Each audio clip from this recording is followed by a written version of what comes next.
Post press நேயர்களுக்கு அன்பு வணக்கம். நிகழ்ச்சிக்குள்ள போறதுக்கு முன்னாடி லைக், ஷேர், சப்ஸ்கிரைப் பண்ணிடுங்க. வாங்க நிகழ்ச்சிக்குள்ள போலாம்.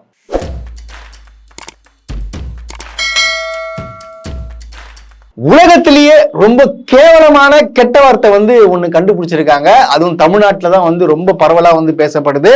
அந்த வார்த்தையை சொல்லி யாரை கூப்பிட்டாலும் சரி, நம்மளுக்கு கோபம் பயங்கரமா வரும். உங்களுக்கு எல்லாருக்கும் தெரியும் நினைக்கிறேன். இப்ப பார்த்தீங்கன்னா சமீபத்தில் ட்ரெண்ட் ஆயிட்டு இருக்கு. அது என்ன கெட்ட வார்த்தைன்னு பாத்தீங்கன்னா விஜய் அப்படின்ற வார்த்தை கேட்டாலே எனக்கு சுருன்னு ஆகுது, பயங்கரமான கோபம் வருது. அந்த மாதிரி உங்களுக்கும் வரும். அதனால என்ன பண்ணுங்க பாத்தீங்கன்னா, உங்களுக்கு யாராச்சும் திட்டணும்னு நினைக்கிறீங்கன்னா, ஏய் போடா விஜய், டே அந்த விஜய், இவனை விஜய், மவனை விஜய், எப்படி வேணா நீங்க போட்டு அசிங்கமா நீங்க திட்டுங்க. திட்டின உடனே பார்த்தீங்கன்னா அவங்க ஆட்டோமேட்டிக்கா அவனுக்கு கோவம் வரும். ஏன்னா விஜய்ன்ற பேரை சொன்னாலே கோவப்பட்டு திட்டுறானுங்க, நிறைய பேர் திட்டுறானுங்க.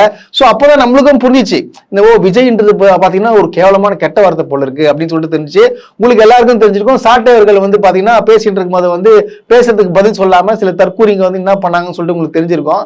பிரச்சனை பண்றது, திட்டுறது, அது மாதிரி வழக்கு தொடுறது, இந்த மாதிரி வேலைகள்லாம் பார்த்துட்டு இருக்கானுங்க.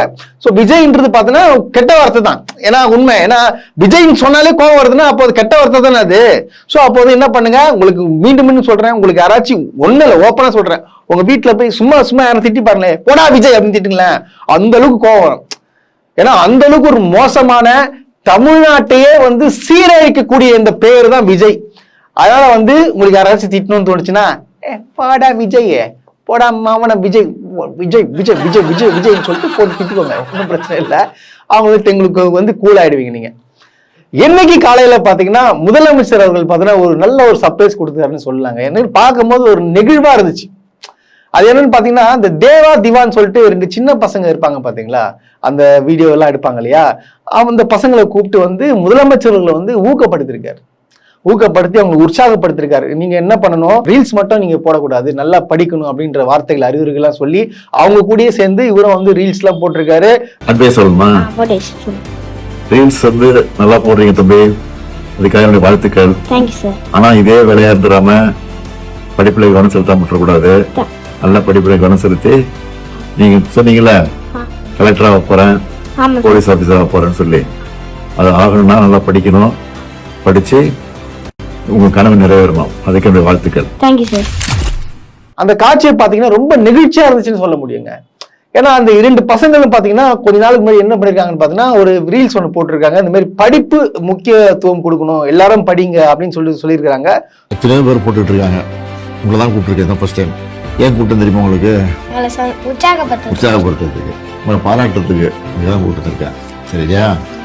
உங்க வீடியோவை நேற்று பார்த்தேன். படிங்க படிங்கன்னு சொல்றீங்க. நான் அது அடிக்கடி எல்லா கூட்டத்திலையும் ஸ்கூல் ஃபங்க்ஷன்லாம் இருக்குல்ல, கல்வித்துறை சம்பந்தமா மாணவர்கள் பேசும்போதெல்லாம் படிங்க படிங்கன்னு சொல்லுவேன். அதை இந்த வயசுல நீங்க சொல்றீங்க, அதனாலதான் உங்களை கூப்பிட்டுருக்க மெயினா.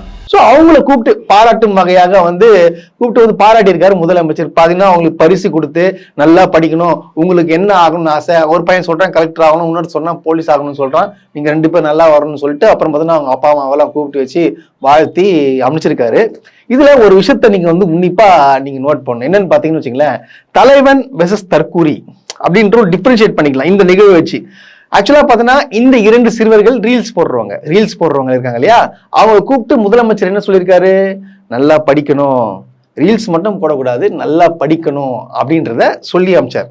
திஸ் இஸ் தலைவன். தற்கூரி என்ன போனோன்னு பார்த்தீங்கன்னா, நீங்க ரீல்ஸ்லாம் நீங்க போறதெல்லாம் நாங்க பார்த்துருக்கேன், நீங்க ரீல்ஸ் போட்டு நீங்க சொல்லிங்க பாத்தீங்களா, இந்த மாதிரி சின்ன பசங்க, சித்தி, சித்தப்பா, அப்பா, பெரியப்பா, மாமா, தாத்தா எல்லாரும் டிவிக்கே ஓட்டு போடுங்க, அதெல்லாம் நான் பார்த்துட்டு இருக்கேன் அப்படின்னு சொல்றாங்க பாத்தீங்கன்னா. ஓட்டுக்காக என்ன சொல்றாரு, ரீல்ஸ் போடுங்க, நல்லா ரீல்ஸ் போடுங்க, அப்பா கிட்ட பேசி டிவிக்கே ஓட்டு போட சொல்லி ரீல்ஸ் போடுங்க, அம்மா கிட்ட பேச சொல்லி ரீல்ஸ் போடுங்க அப்படின்னு சொல்ற ஓட்டுக்காக, தன்னுடைய சுயலாபத்துக்காக இந்த மாதிரி இளைஞர்களை, சிறுவர்களை தூண்டி விடுறவங்க தான் தற்கூரி. இப்ப நீங்களே டிஃபரன்ஷியேட் பண்ணிக்கலாம், தலைவன் எந்த ரகம், தற்கூரி எந்த ரகம். இது தற்கூரியெல்லாம் தூக்கி இந்த சீட்ல வச்சா என்ன ஆகும், நாடு நாசமா போகும். இதுதான் உண்மை. நாடு சீர்கட்டு அழியும், கேடுகட்டு அழியும்ன்றதுதான் உண்மை. அதை நீங்க கூடிய விரைவில் நீங்க புரிஞ்சுப்பீங்க. இவர் யாரு, எப்பாற்பட்ட டுபாகூர்னு சொல்லிட்டு உங்களுக்கு தெரிய வரும். அதே போல பாத்தீங்கன்னா இன்னைக்கு நம்ம பாத்தீங்கன்னா ஒருத்தரை பத்தி நம்ம முக்கியமா பார்க்க போறோம். அவங்க வேற யாருமே இல்ல, இவங்க தான் சொல்லியிருக்காங்க. ஞாபகம் இருக்குங்களா, செத்ரு, இரட்டலை ஓட்டு போறோம் செத்ரு. இவங்க என்ன பண்ணிருக்காங்க, இவங்க தான் இப்போ வந்து சேர்ந்திருக்கிறாங்க ஏடிஎம்கேல. எம்ஜிஆர் உசுரோட இருக்கிறான்னு ஓட்டு போடுற கூட்டம்லாம் இன்னும் இருக்கு. ரெட்டலை நான் சாகிற வரைக்கும் ரெட்டலை, நீ செத்துருன்ற இருந்து என்ன பண்ண? ஏடிஎம்கே சேர்ந்த உடனே ஏடிஎம்கேக்கு இன்னும் பலம் கூடிடுச்சு. ஆக்சுவலா இவங்க எந்த கட்சியில வந்து சேர்றதுக்காக இத்தனை காலமா வெயிட் பண்ணிதான்னு பாத்தீங்கன்னா டிவிகேல தான் இவங்க சேர்றதா இருந்துச்சு. ஆனா பாத்தீங்கன்னா இவங்க சேர்ந்தாங்கன்னு வச்சுங்க, அங்க இருக்கிற வந்து இந்த ராதவ் அர்ஜுனா, அப்புறம் வந்து பாத்தீங்கன்னா சிடிஆர் நிர்மல்குமார் அவங்களாம் யோசிச்சிருப்பானுங்க, ஆஹா இது வேற வந்து பயங்கரமா பேசும், இது உள்ள ஒன்று நம்ம காலி பண்ணணும்னு சொல்லிட்டு இவங்க என்ன பண்ணிருக்காங்க, இது சேர்க்காம என்ன பண்ணிருக்காங்க, விஜய் கிட்ட போய் அது இல்லாத போலதா சொல்லி விட்டு கட்சியில பார்த்தா வந்து அவங்க சேராம போயிட்டாங்க. இதுதான் உண்மை இருந்துச்சு.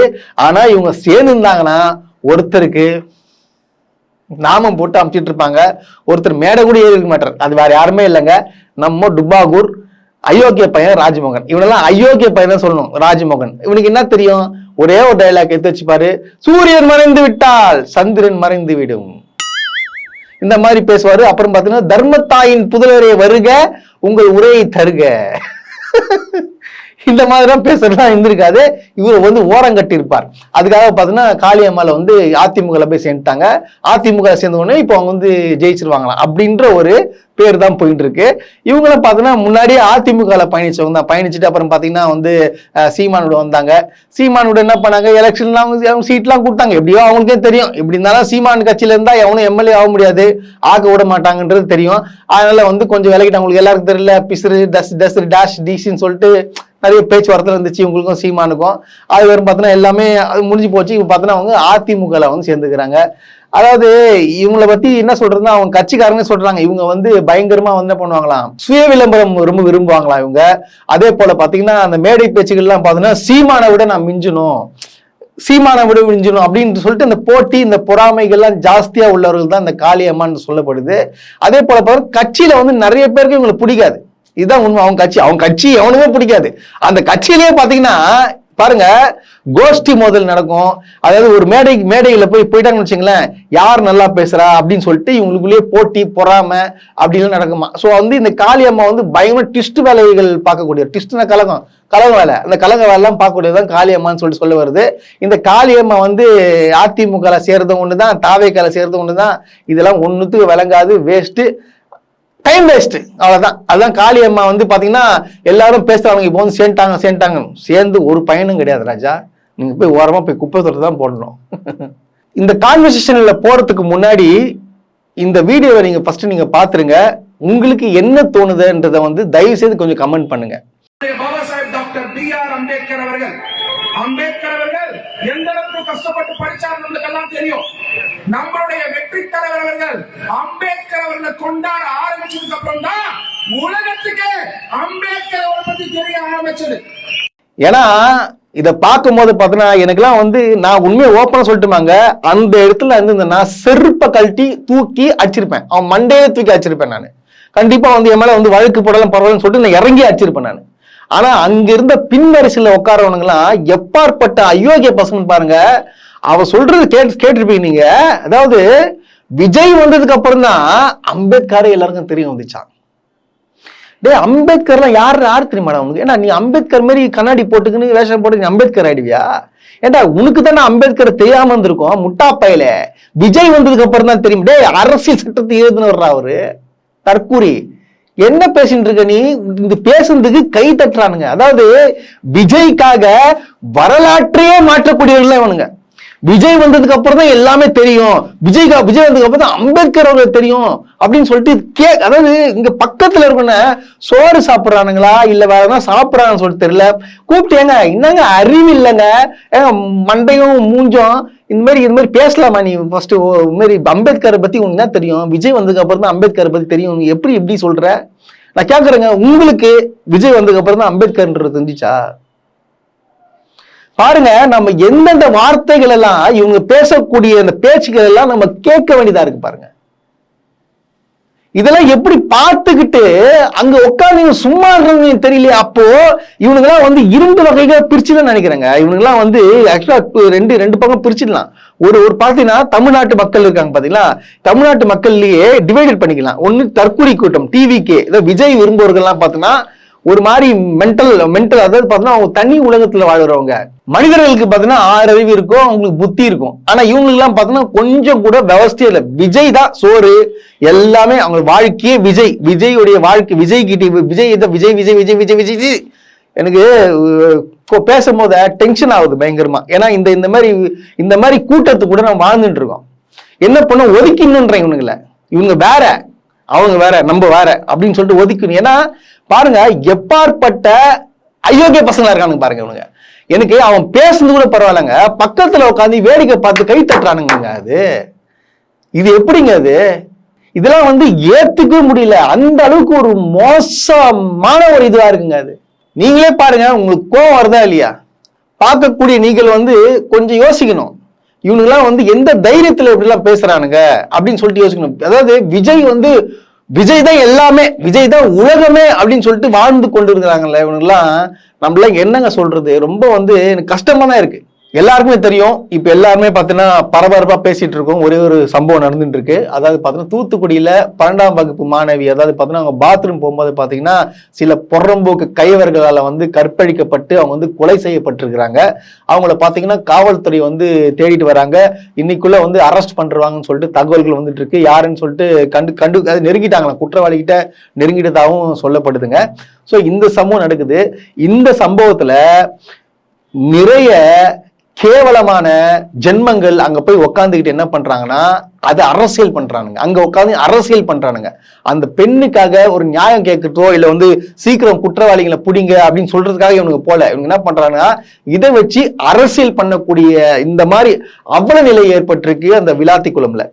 இது என்ன கொடுமைன்னு தெரியலங்க. அதாவது பாருங்க, இந்த ஆதவர்ஜுனா இருக்கான் பாத்தீங்களா, ஆதவர்ஜுனா அவங்க என்ன பண்றாரு, வராப்புல வந்த உடனே அங்க இருக்கிற மக்கள் எல்லாம் தெரிஞ்சிச்சு இவன் யாரு, இவன் முதல்ல இவன் பாக்குறதுக்கு என்ன தகுதி இருக்கு, நீ முதல்ல நீ யாரு, நேற்று வரைக்கும் என்ன பண்ணுன்னு சொல்லிட்டு நிறைய பேர் கேள்வி கேட்க ஆரம்பிச்சிட்டாங்க. அதே போல பாத்தீங்கன்னா அந்த அம்மா, அந்த பெண்ணுடைய பெற்ற தாயே ஆதவர்ஜுனா சொல்லிட்டாங்க தெளிவா, சார் நீங்க வருவீங்க சார், நீங்க அரசியல் பண்ணுவீங்க, அங்க போய் பிரஸ் மீட் கொடுத்துட்டு போயிடுவீங்க, உங்க அரசியலுக்காக தயவு செய்து எதுவுமே பேசாதீங்க நீங்க.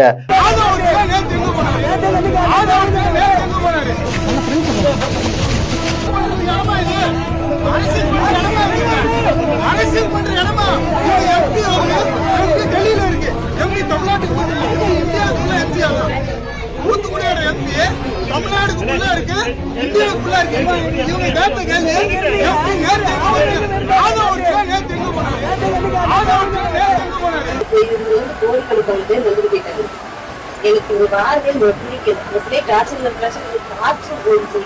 டார்ச்சர் பண்ணாதே, 5 நிமிஷம் ரெஸ்ட் எடுக்கணும் சரியா? நீ இன்னைக்கு வந்துட்டு பேட்டி கொடுத்துட்டு விளம்பரம் கொடுத்துட்டு நீ தனியா போயிருவீங்க. காலம் பூரா அனுபவிக்கிறது அந்த பிள்ளை. வந்தீங்களா என்னன்னு சொல்லிட்டு நீங்க பாத்துட்டு போங்கன்னு சொல்லிட்டு அவங்க சொல்ல ஆரம்பிச்சுட்டாங்க. இப்போ அங்க இருக்கிற சில தரித்திரங்கள்லாம் இந்த ஒருத்தர் பேசுறாரு பாருங்க. நிலைமை என்னையா தப்பு பண்ணுச்சு? சட்டம் ஒழுங்கை கேட்கக்கூடிய தகுதி நாக்கிட்ட ஒரு நாக்கிட்ட தகுதியற்ற ஒரு எம்எல்ஏ எம்பி எதுக்கு இருக்கீங்க? நீதியற்ற மக்கள்ல இந்த வீடியோ நீங்க பாத்திருப்பீங்க. இப்போ நல்லவன் நினைச்சுட்டு இருக்கீங்களா? இவன் கண்டிப்பா நல்லவனாவே இருக்க மாட்டான். இவனை பேக்ரவுண்ட் வெரிஃபிகேஷன் பண்ண வச்சுக்க மிகப்பெரிய ஒரு அயோக்கிய பையனா இருப்பான். அங்க உட்காந்து என்ன சொல்றான், என்ன எம்பி எம்எல்ஏ எவனோ சரிக்கிறீங்களா என்ன பண்ணீங்க சொல்லிட்டு என்ன பண்றான். அதாவது அங்க ஒரு சம்பவம் நடந்திருக்கு, காவல்துறை நடவடிக்கை எடுத்திருக்கிறாங்க. இவன் என்ன பண்றான், உட்காந்து எல்லாம் உங்களாலதான் வந்துச்சு எல்லாம். நான் கேட்கறேன், டேய் தர்தனம் பூச்ச நாய்களா, அங்க உட்காந்து அரசியல் பண்ற நாய்களா, நான் கேட்கறேன், கனிமொழி வந்தாங்களா, எம்பி வந்தாங்களா, பயந்து ஓடினாங்களா, வந்தாங்களா, தைரியமா வந்தாங்களா, உள்ள போய் உக்காந்து அவங்களுக்கு ஆறுதல் சொல்லி நான் பாத்துக்கிறேன் நீங்க கவலைப்படாதீங்க அப்படின்னு சொல்லிட்டு போறாங்க. அங்க இருந்து சில நாய்ங்க 2-3 நாய்ங்க என்ன பண்ணிக்கிறாங்க, இப்ப இங்கேயா வரீங்க அங்க வரீங்கன்னு சொல்லிட்டு கத்திட்டு ஓடிச்சுங்க, நிக்கவே இல்லை. அவங்க தைரியமா இருந்து ஃபேஸ் பண்ணி உள்ள போயிட்டு உக்காந்து பேசினாங்க. ஊருக்குள்ள போயிட்டு தைரியமா ஓடல ஒளியல. 41 பேரை சாவடிச்சுட்டு ஓடி போன உன் தலைவன். அவங்களே கொஞ்சம் சிந்திங்கடா, இப்ப சிந்திங்க. இவங்க எவ்வளவு தைரியமா உள்ள போறாங்க. உன் தலைவன் என்ன பண்ணா, ஓடி வீட்டை விட்டு ஒழிஞ்சிட்டு கது தாப்பால் போட்டு கட்லெட்ல பூந்துனானா இல்லையா? கட்லெட்ல பூந்துனானா இல்லையா? அவன் வெளியே வந்தானா? ஆனா இவங்க தைரியமா போறாங்கடா, இவங்க சிங்கப்பெண்றா. நீங்க உட்காந்து பேசிட்டு இருக்கீங்க. இதுல என்ன சொல்றானுங்க, திமுக ஆட்சியில வந்து சட்டம் ஒழுங்கு சரியில்லை, பெண்களுக்கு பாதுகாப்பு இல்லை, அப்படி இப்படின்னு சொல்றானுங்களே. எனக்கு ஒண்ணுமே புரியலங்க. இப்போ நான் ஒண்ணும் இல்லை, இப்போ நான் உட்காந்துட்டு இருக்கேன். இப்ப திடீர்னு வந்து எனக்கு கோவம் வருது, யாராச்சும் நடந்து போறான், அவன் ஒரே அடி அடிக்கிறான், செத்துறான். இது யார் பொறுப்புங்க? அரசு பொறுப்பா? யார் பொறுப்பு இதுல? இப்ப எனக்கு எனக்கு எனக்கு யாரு மாதிரி சபலம் ஏற்படுது, நான் தப்பு பண்ணிடுறேன் திடீர்னு. அப்போ வந்து அதுக்கு யார் பொறுப்பு? நான் பொறுப்பா, இல்ல அரசு பொறுப்பா, இல்ல என் குடும்பத்தார் பொறுப்பா? எப்படி சொல்லுவீங்க? கவர்மெண்டா சொல்லுது, இது திமுக சொல்லுது, ஏன்பா கொலை பண்ணு, கற்பழி, ஜாலியா இரு, நான் உனக்கு மாலை போடுறேன், மரியாதை போடுறேன்னு சொல்லுதா கவர்மெண்ட்? எனக்கு ஒண்ணுமே புரியலைங்க. ஏங்க இது அந்த டைம்ல தோணுது, அவன் அந்த டைம்ல தப்பு பண்றான். இது எப்படி அரசு மேல பழி போட முடியும்? எப்போது நம்ம பழி போட முடியும்? காவல்துறை நடவடிக்கை எடுக்கலாம் பழி போட முடியும் இல்லையா? அதுதானே உண்மை. காவல்துறை உடனடியா நடவடிக்கை எடுக்கிறாங்களே. நான் கேட்கிறேன், எந்த இதுல ஒரு பிரச்சனை போலீஸ் ஸ்டேஷன் போங்க, அங்க போலீஸ் ஸ்டேஷன்ல ஏமா இதெல்லாம் நாங்க பார்க்க முடியாதுமா, இதெல்லாம் அவன் அப்படிதான் கொலை பண்ணுவான், அவன் அப்படிதான் அடிப்பான், வாங்கின்னு சொல்லிட்டு போன்னு சொல்லிட்டு அனுப்பிச்சு விடுறாங்களா போலீஸ்?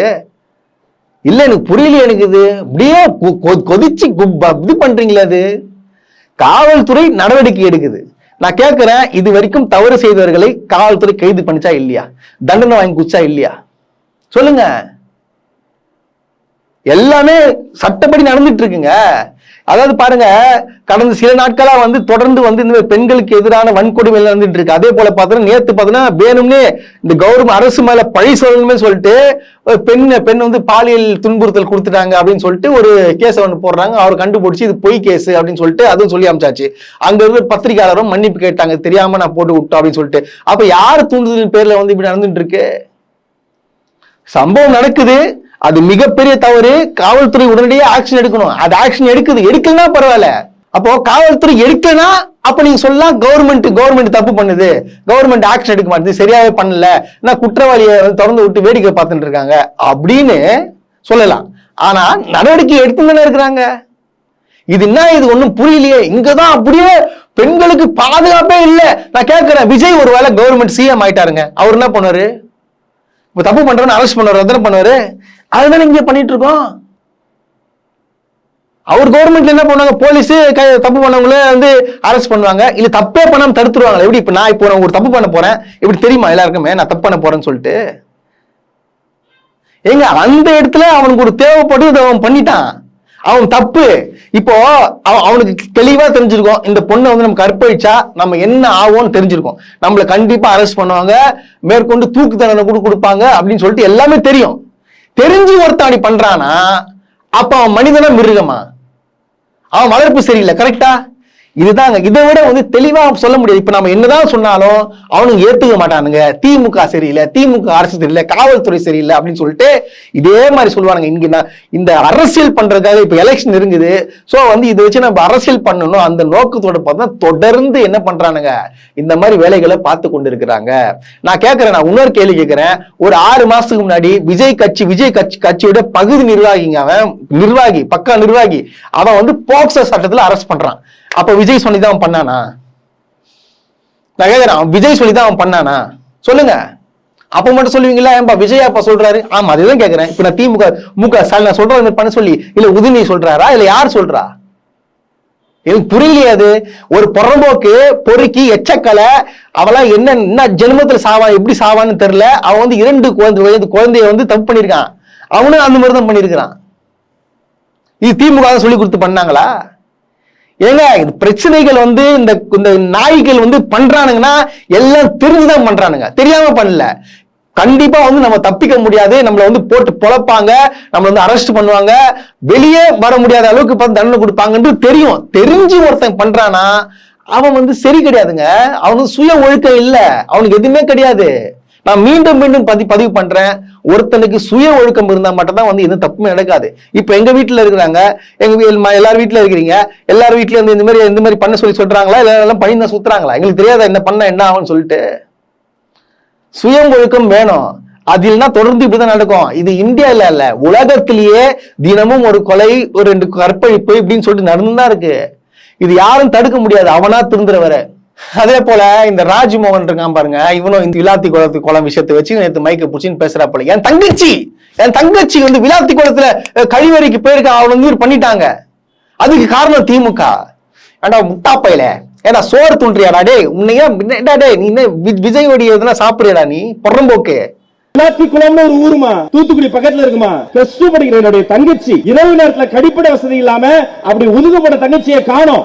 ரீதியாக கொடுமை செய்யப்பட்டு கழுத்து பிரிக்கப்பட்டு கண்டதுண்டமா வெட்டப்பட்டு வீசப்பட்டு விட்டார். 24 மணி நேரம் கழிச்சு நீங்க விளாத்திக்குளம் பத்தி எரியுது. நான் கேட்கிறேன், விளம்பரத்திற்கு மட்டும் வரக்கூடிய முதல் முறை முதலமைச்சர் மு க ஸ்டாலின் அவர்களே, விளாத்திக்குளம் உங்க கண்ணுக்கு தெரியலையா? என்னடா கேள்வி கேக்குறது? தங்கச்சி உன் தங்கச்சாலே தங்கச்சி அங்க அதுல போன நீ என்ன மைக்கு போடிங்க கத்திட்டு இருக்க? டே டுப்பாகுரு டே டே கேவலமான ஜென்மடா நீலாம். டே டிவி கேல இருக்கு இதெல்லாம் பேரு நான் சொல்ற கேளுடா, உங்க கட்சியில இருக்குது எல்லாமே கேவலப்பட்டவனடா. உலகத்திலே கேவலமான ஜென்மங்கள் நீங்க தான்டா. டே அரசியல் கட்சியிலேயே மிக என்ன சொல்றாங்க, கேவலமான கீழ்த்தரமான அரசியல் பண்றவங்க நீங்க தானே. ஒருத்தனு கூட அறிவு இல்லடா உலகத்திலேயே. என்ன சொல்லுவாங்கன்னா அந்த என்ன சொல்லுவாங்களே ஏதோ ஜந்து சொல்லுவாங்க. ஒருத்தன் பார்த்தல ஐயோ இவனா அப்படின்னு சொல்லிட்டு ஓடுவாங்க பாரு. அந்த மாதிரி கேட்டகரி இருக்குன்னா நீங்களாம் வந்து பேசலாமாடா? டே உன் அரசியல் லாபத்துக்காக பேசுவீங்களா நீங்களாம்? இதான் தவறு இல்லையா? கொஞ்சம் சிந்திக்க மாட்டீங்களா? இப்ப நீயே ஒரு தப்பு பண்ற, அதுக்கு எப்படி கவர்மெண்ட் வந்து பொறுப்பேற்கும்? உன்னை அரெஸ்ட் பண்ணாம உன்னை வெளியே விட்டு வேடிக்கை பார்த்தா அப்போ தப்பு சொல்லலாம்டா. டே முட்டா பையில படிச்சிருக்கியா? எத்தனை வரைக்கும் படிச்சிருக்க நீ? மைக்க பூச்சி பேசுற அறிவு இல்லாத கீழ்த்தரமானவன் நீங்களா? டே உங்களை திட்டுறதுக்கு இதுவே இல்லடா எனக்கு. நேத்து பாத்தீங்கன்னா ஒரு செய்தி வந்து வெளியா இருக்கு. இது உண்மையான செய்தி தாங்க. இது வந்து ரூமரோ கீமரோ எல்லாம் கிடையாது, உண்மையான செய்தி. அதாவது பாத்தீங்கன்னா தாவேகா வந்து என்டிஏ கூட்டத்துல வந்து இணைய போறாங்க அப்படின்னு சொல்லிட்டு தகவல்கள்லாம் வந்து வந்துட்டு இருக்கு.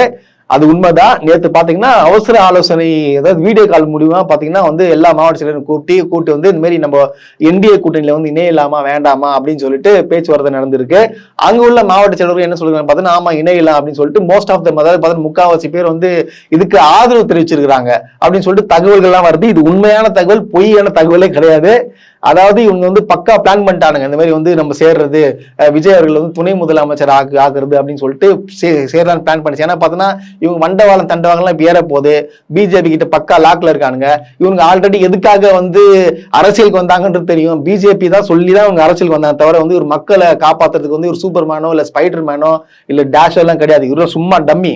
இந்த டம்மியை தூக்கின்னு வந்து இந்த வேலையை பாரு, உங்க ரசிகர் இருக்குது திமுக ஓட அப்படின்ற ஒரே அஜெண்டாவை கொடுத்து பண்ணாங்க.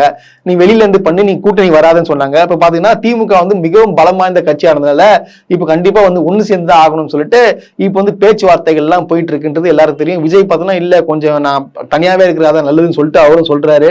ஆனா கேட்காம நீங்க சேர்ந்து ஆகணும்னு சொல்லிட்டு அவர் வந்து அதாவது நாளைக்கு இன்னைக்கே கிளம்புறேன்னு சொல்லியிருப்பாங்க போல. டேய் லேட் ஆகிட்டா வந்த தூக்கி உள்ள போட்டுன்னு சொல்லியிருப்பாங்க போல.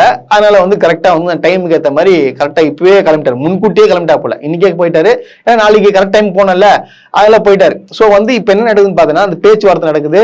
இப்ப 40 சீட்டு பேரம் பேசிருக்காங்க, ஒரு துணை முதலமைச்சரும் பேரம் பேசிருக்காங்க.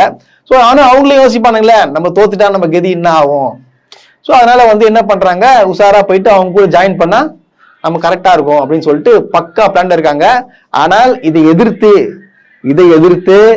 கொஞ்சமாச்சு புத்தி உள்ள தாவேக்காவினர் பாத்தீங்கன்னா வந்து எதிர்ப்பு தெரிவிச்சுக்கிறாங்க. ஒரு நபர் வந்து பேசக்கூடிய இதை கேளுங்க, தெளிவா பேசுறாப்புல, யாருன்னு தெரியல, ஒரு தெளிவா பேசியிருக்காரு, கரெக்டாவும் பேசியிருக்காரு. தலைவர் வந்து என்டிஏ கூட்டணி கூட போறதா அரசியல் புரசலா வந்து நிறைய மெசேஜ் பார்த்துட்டு இருக்கோம்.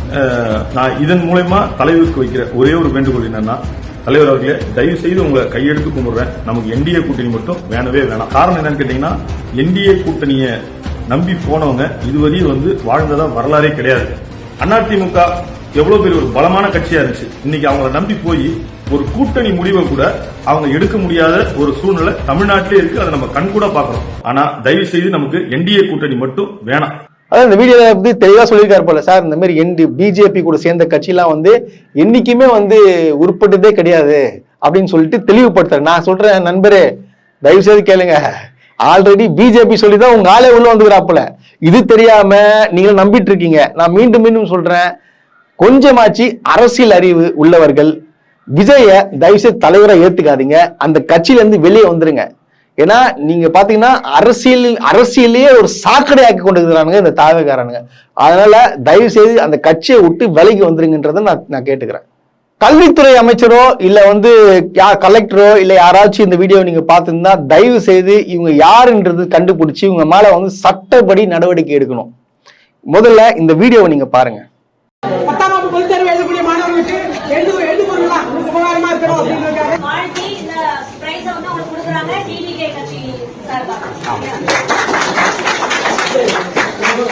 ஒரு பள்ளிக்குள்ள அதாவது கட்சி கொடியை போட்டுக்கின்னு பசங்களுக்கு வந்து பாத்தீங்கன்னா ஸ்வீட்டு அந்த பேனாலாம் கொடுத்து விஜய் வந்தவருக்கு அது பண்றேன் இது பண்றேன்னு சொல்லிட்டு உள்ள போயிட்டு இவங்க பேசுறாங்கன்னா இவங்களுக்கு யார் அதிகாரம் கொடுத்தது?